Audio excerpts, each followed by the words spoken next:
Hello and welcome back to Digital Assets Daily. Good morning, good afternoon, or good evening, wherever you are in your corner of the world. All right, guys, I have something special for you for those of you who follow this channel and who have, given us tons of support from the beginning.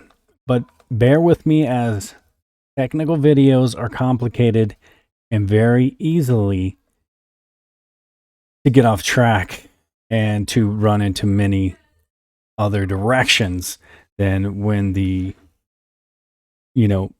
discussion begins and from where the intent is intended. So as we get into this, I want to start off with what's kind of going to build up the entire scene for this video. If you glance across the top, I'm going to be brief with it as I can, and it's going to be, it's going to take some control to stay focused on this, but you can see across the top of your screen I have a lot to discuss as briefly and quickly as possible. This I could discuss for a long time, but I'm going to be very quick about it. The topic basically is going to start off with integration, and that's going to be the theme for this entire video from the beginning until the very, very end.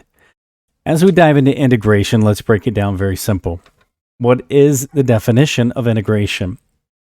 The definition of integration is the act or process or an instance of integrating. Common sense, right? Very simple. You think this, but sometimes it's the simple things that many people try to complicate. But the best way to do things is take something complicated and simplify. So let's give into another definition just to set up the scene even greater. Incorporation as equals into society or an organization of individuals or different groups. And as we move forward, you have integration. We have a discussion on interoperability. And we're going to get into discussion of multiple assets. Because if you know this channel, you probably just flashed through your head the top 4 that I promote 100%, and we're going to explain tonight why. I'm going to simplify and show you with full clarity on everything that I've said from this channel, and it's going to all make perfect sense by the time we're done. But if you think, what is the major thing that is going right now around the world? The discussion of, with the green assets, the hybrid assets, liquidity providers. We're having a liquidity crisis. Everything we're going to discuss tonight solves all of this problem. And what are the most disruptive assets in the world? And they cover the major industries for this crisis. And what other out of integration or interoperability? We have cross-chain. But let's dive right in because I don't want to lose focus. Got a lot to cover in a short time. So in my discussion, or I should say research, and having a discussion, I kind of started thinking in my head while having a discussion, you know what, this is probably a great thing to share with you. So here's what we're going to do. The dates are going to be all over the place on all of the articles because, again, I'm sharing you my view, my thoughts, my perspective of when I hear something, boom, this flashed in my head. Boom, that flashed in my head. Boom, okay, this syncs to that. Boom, okay, this now connects to that. And I don't really think of anything as such as a deep dive because good research is a deep dive. I did that for a while when I was living out in Rancho Santa Fe. I was working at a record label because I had been touring as a recording artist, and then I'd got a job at a place called Spin Records out in Carlsbad, working directly with the CEO. And he was teaching me, some additional stuff on research with some other companies that he owned as well. And that's kind of how I fell into research. For me, there wasn't any other way, like light research, deep research. It was efficient or it wasn't, and then that was research. Going into the articles, here we go. R3 and 12 banks plan overhaul of open account trade finance. Right, and again, This is going to be obviously slanted at the 4 assets we're going to get into, and I'm just going to, get right to the point. I'm going to show you tonight how I discuss Ripple's wholesale and its XRP, Stellar's XLM in the retail, Zenfin XDC in trade finance, and VeChain VET with its connection into the supply chain. But I'm going to simplify this tonight and show you how interoperability and integration into this new system, these all connect right back to each other. And you're going to see, as I've stated from the beginning of this channel, and I took so much hate from the crypto Twitter world, showing that everywhere there was Ripple, there was Stellar. And there was so much hate in that. And, we just kind of ignored it and kept moving forward with tons and tons and tons of facts and information. And then the hate just kind of went away because, again, it was never opinion.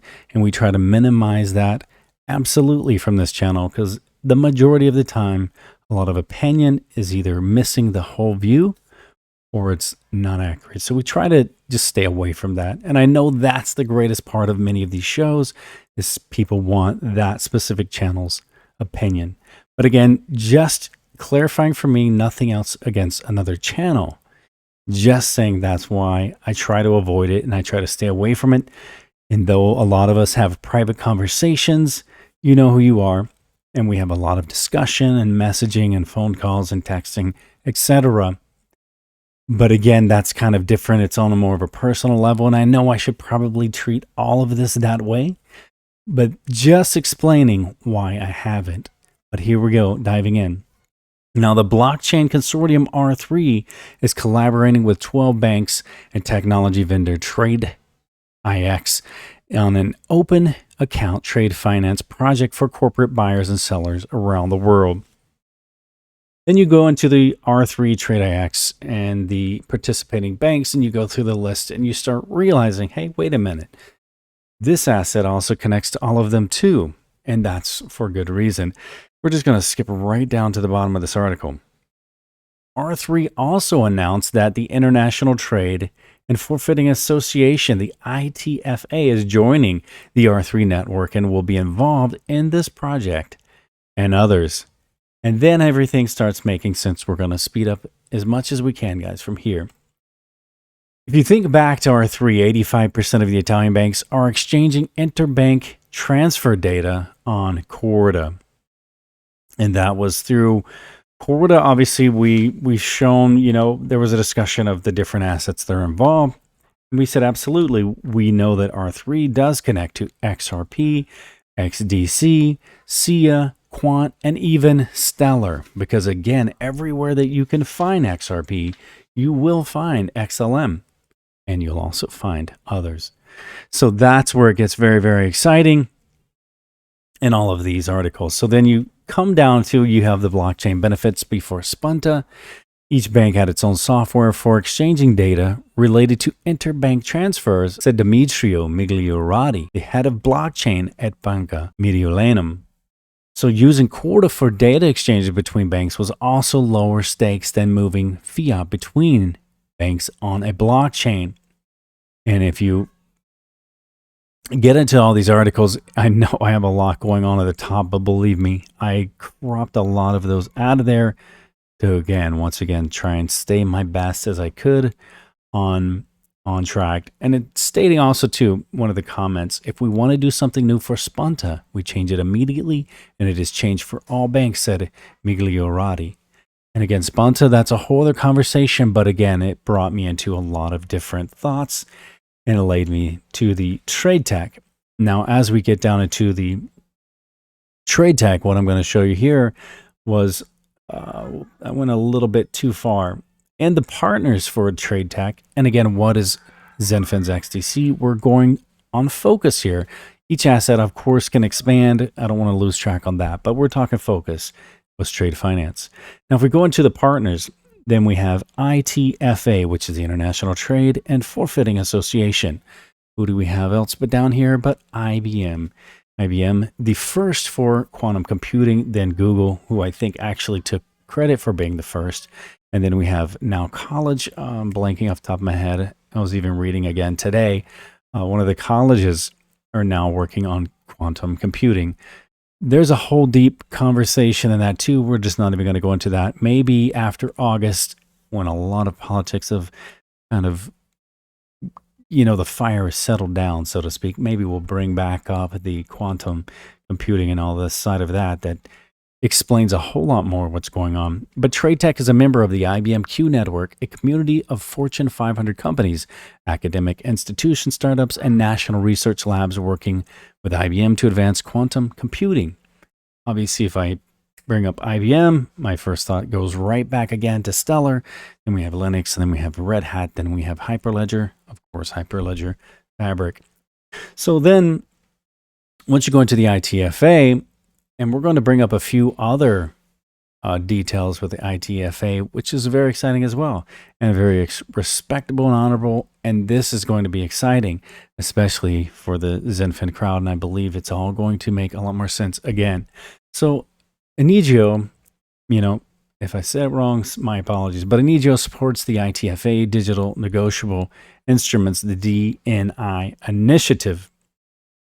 And the mission of the ITFA DNI initiative, according to Andre Casterman, Chair ITFA FinTech Committee, the goal of the ITFA's DNI initiative is to entirely digitize bills of exchange, the BE, promissory notes, the PN, using advanced document technologies, the trace original by Enigio, as well as developing the appropriate contractual schemes. And sorry if my mind's going a little bit faster than my mouth tonight. But again, the whole emphasis of this would be Andre Casterman. Hello, my friend. You're amazing, and much respect to you as well. And then that leads back to, again, the Enigio and Swift. Right back to as well, Andre Casterman. Again, much respect, my friend. So Swift File Act and Enigio's Trace Original provide the best of both worlds to the global trade finance community. So how can banks involved in documentary trade financing take advantage of their Swift connectivity for exchanging trade documents with their counterparties, and how can digital originals be exchanged rather than digital copies, and how can legacy and new technologies be combined to deliver a cost-efficient and rapid outcome? Does DLT help this case? And we're going to skip around a bit here. And then following the 2019 market research, such setup was found with Enigio as its trace original solution. And then Enigio's solution was indeed selected as the core technology for the DNI initiative as it responds to the ITFA requirements. And then we have Enigio's trace original matches above requirements, and much more is outlined in the DNI initiative documentation. And then the digital courier to transport digital containers, basically coming from the File Act, again demonstrating its openness to third-party formats such as the implemented by Enigio's Trace Original. On the screen, here's an example. Feel free, because all links are available in the description below, if you're interested in reading or reviewing these yourself as well. And then you have the Enigio Digital Original Document Technology and DLT-based rotary service. The combined use of Enigio's Trace Original and Swift's File Act offers the most digitally advanced option to the one suggesting to transfer digital copies. And then the File Act Enigio combination offers the most pragmatic solution to address trade document portability at global level as depicted below. The bank proprietary channels through Swift, through Enigio, and through the enforceable and negotiable undertakings. So then we have the combined use of Swift and Enigio fills the gap in trade documentation portability. And then we have the ITFA directly from the January 2021 PDF. And what we're going to do here is show the Zenfin, connecting back to Zenfin directly from the ITFA.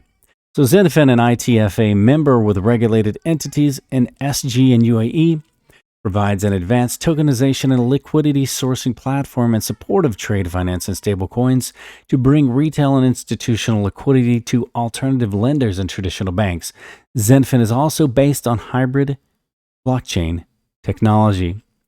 And again, on the ITFA FinTech committee side, this is the promising developments would be the Inigio, the TradeStream, the TradeTech, the CargoX, Zenfin, and even Swift. So outside of Andre Kosterman, you can also see additional connections right directly to Swift. So again, here on the TradeFinX, with the Zenfin network featuring speeds of 2000 TPS, running KYC enforced master nodes and offering near zero transaction cost, the XDC becomes highly enterprise friendly, allows governance consensus, and permits instant transaction finality. All right, and the reason I brought that up too, because what does that sound like? If you again are an investor in XRP or XLM, it sounds the same, doesn't it? And again, it's kind of like birds of a feather flock together, so to speak. It's kind of the same thing with XRP, XLM, and XDC. You're seeing the same exact things: low cost, high speeds, the hybrids, the green, and the ISO 20022 compatibility. So again, here we have the blockchain of finance, the digital event blockchain of finance 2021 from Inigio. And as you scroll down, Andre Kosterman, the legend, an independent fintech consultant and a board member of the International Trade and Forfeiting Association, the ITFA. I believe, Andre Kosterman is helping in such a great way with this, disruptive technology. And it's going to be life-changing for many people in such an amazing way. But moving on from there, again, as you scroll down, sorry for my dogs barking, give me a moment. So even as our recent interview with Riteshka Kad, the early investor, co-founder of Zenfin at TradeFinX also, which we just discussed, is kind of broke down a lot of, answers and thoughts and missing links, so to speak, in my process here. So as we scroll into the digital event of blockchain and finance, we had Andre Kosterman again, and then we had, which is from the ITFA, then we had, Atul Kaked, the co-founder of Zenfin Network, and then we had Marjan Delantine, the head of payments at SETL. And even beyond the SETL, which SETL hires former Swift and Ripple executive Marjan Delantine. And again, you can see back to Swift through Andre Kosterman, through Marjan Delantine, and then you see the connection already through Ripple, already back into Zenfin. And then as we go, also showing again Marjan Delantine, connection back to obviously very experienced in distributed ledger technology, into Ripple, into Swift, into SETL, and then we already see connecting over through like Zenfin as well, through that, basically her career path as well. So then I brought up the news. Envoy scales up its blockchain global trade finance platform following 13 million equity investment by the ADV. So including the Envoy or Envoy Stellar-based tokenized payment solution for frictionless and zero-cost payment of cross-border trades and related services. Then again, we have Envoy Stellar-based tokenized payment solution for frictionless and zero-cost payment of cross-border trades and related services. Now here's where it gets very exciting. Envoy uses blockchain technologies to bring massive efficiencies to global supply chain and trade finance, built on enterprise software firm R3's Corda blockchain platform. That's basically that. Those two sentences are a mouthful. It already connects everything that we've just discussed. But let's keep going. So Envoy accelerates the 17 trillion USD annual global trade flows into the digital age by reducing inefficiencies and injecting vital, once unattainable liquidity. It is designed to integrate seamlessly with legacy data systems and all third-party blockchains, enabling buyers and sellers to manage global trade logistics and to find new funding sources supported as a result of trust. This trustless nature of smart contracts built on blockchain technologies are perfectly suited to automate many of the core workflows of global trade, as well as using the Stellar-based Envoy token for instant tokenized cross-border payments. And if you follow this channel, you can probably answer me better than I could. How long have I shown that Zenfin and Stellar directly connected to Swift? And then we keep moving.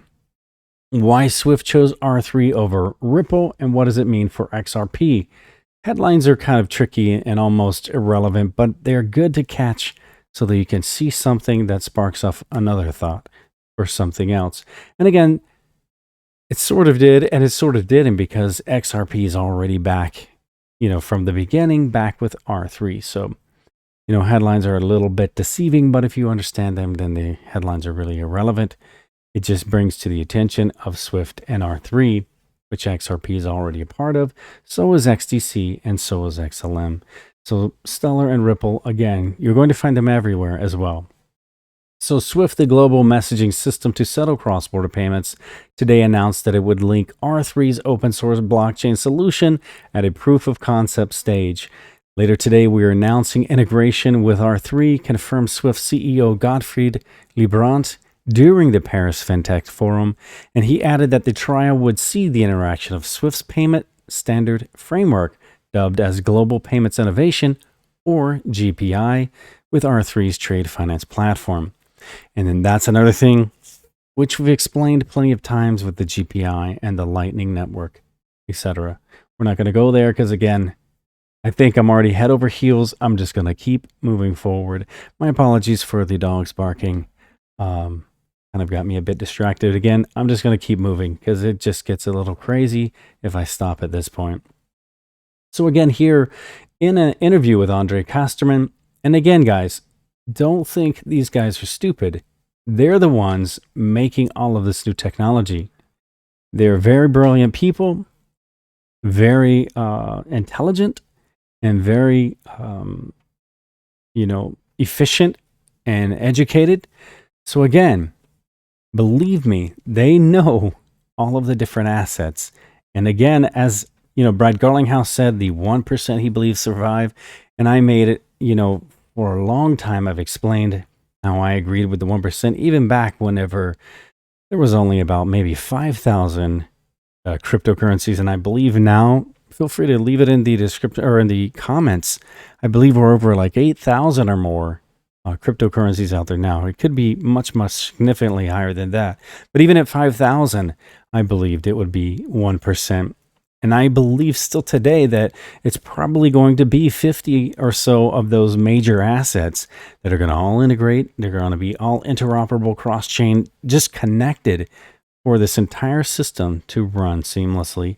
But again, let's keep moving forward as all the technological innovations that are within the market today fit into an overall architecture while at the XX century.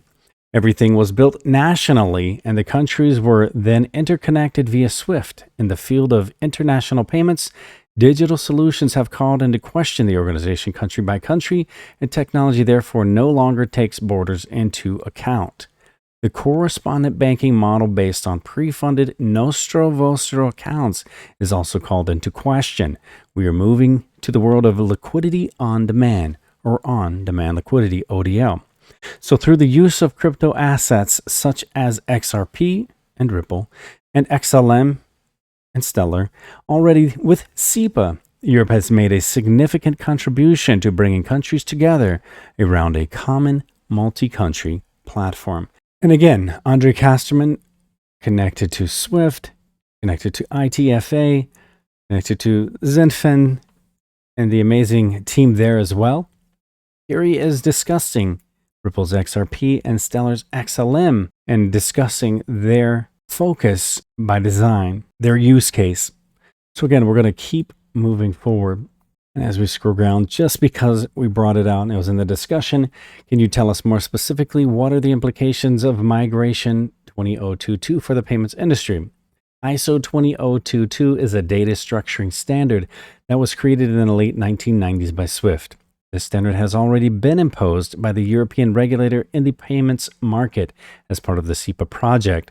Other market segments use SWIFT's traditional standard called MT, which was designed in the 1970s, and since then, the data that accompanies financial institutions has evolved considerably. The aim of the ISO 20022 standards is to introduce a very rich common language to financial flows. This is the standard of the future, and this is why SWIFT has launched a major phase of migration to ISO 20022. And this new standard contributes to providing an increased wealth of information related to payments and the reason for the payment. And then Deloitte was a part of a section earlier. I may have gotten these a little bit off track, but again, Deloitte Invest and Settle. And then Settle is where we were discussing, let's bring it up really quick. Settle hired SWIFT and Ripple exec Marjan Delantine. And again, that's where she had previously been with Ripple as well.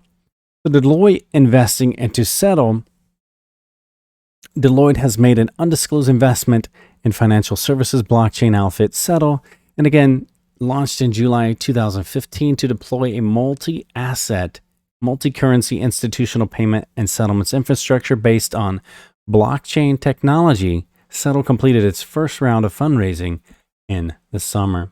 We're going to move from there as well. So Deloitte ditches Ethereum for VeChain and brags about overtaking Bitcoin transactions. No need to go any further than the headline, as that shows you already. Now Deloitte and Settle, and Deloitte back to VeChain.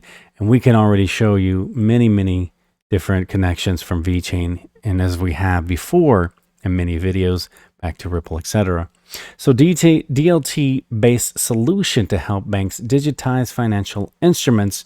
And the International Trade, ITFA, has released the DDoC specifications to help banks digitize their financial instruments, such as guarantees and bills of exchange.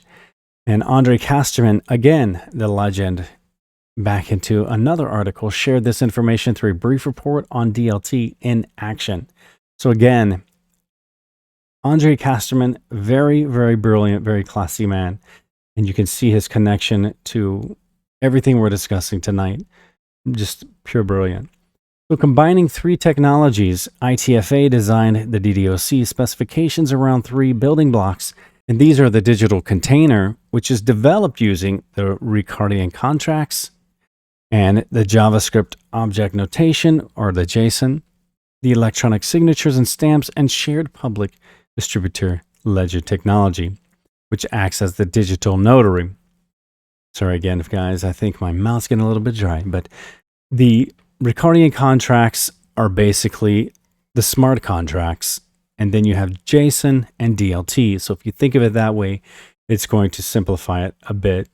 And again, which connects back to the strategic partnership with Anigio, which we've just shared a lot of discussion on.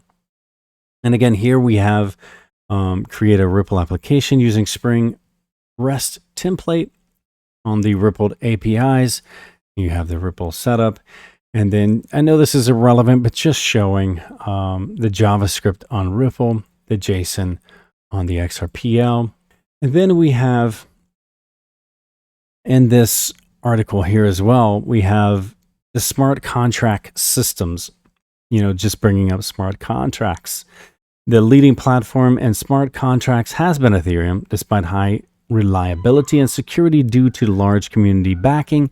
Ethereum has been criticized for low transaction throughput, long confirmation time, and high cost. And again, this here stating from the 2019, you have Ethereum, you have EOS, you have Tron, and you have Stellar, as well as Cardano. Let's toss them in. But Stellar, originally the system shared many similarities with Ripple, but now it has evolved relatively far from it.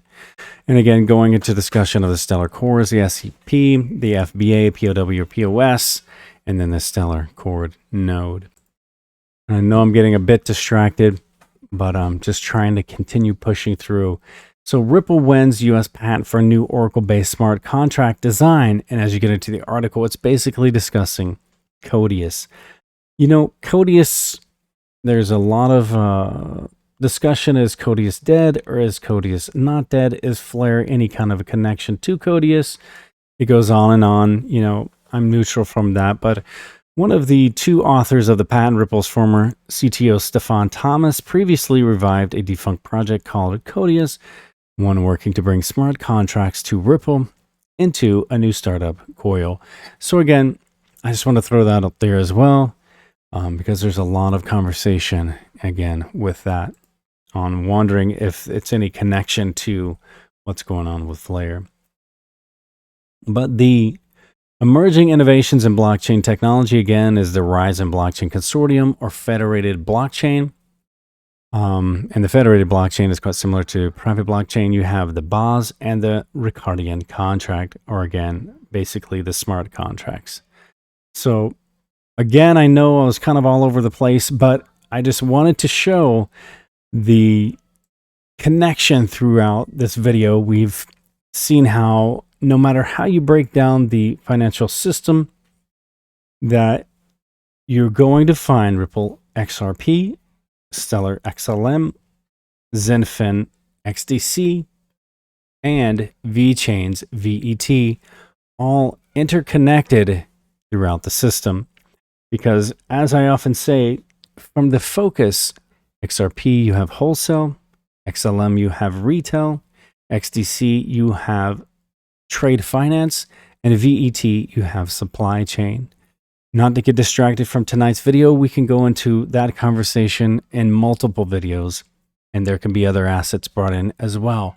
But as the focus, no matter what I find in research, those are the lead assets for those. So, you know, congratulations to those teams for their success. I know as an investor, you may not feel that way today, but as I have shown from the beginning of this channel, soon the price will reflect the value of those assets. It is very, very significant, and they are connected into everything that is important. They are the disruptive four, as I call them. But again, guys, I may have gotten distracted. At some point, there was just so much going on. I just had to push through it. My apologies if I lost you anywhere in that. Sometimes when it's clear in your head, it's a little bit different on a one-sided conversation to convey that over to the other side. As you know, one-on-one in a conversation, we can go on and have perfect clarity. But when I'm sitting here talking to the screen, hoping that you comprehend what I do, it can be a little complicated at times. But again, guys, much love to each and every one of you. I hope this made sense. And I just wanted you to see, because there's so much information that just continues to come out, and it is making me more and more bullish than ever on those four assets that I can hardly contain myself as an investor, much less in the research that just continues to show over and over and over again that those are the leading assets for this new disrupting technology. And again, guys, this is not financial advice. It's for entertainment purposes only. Before we go, I want to leave you with a final thought. Have big dreams. You will grow into them. I want to say thank you to Surfmeister, our VIP on Patreon. And again, to each and every one of you, much love. Thanks for your support. Please like and subscribe, and we will catch you in the next one.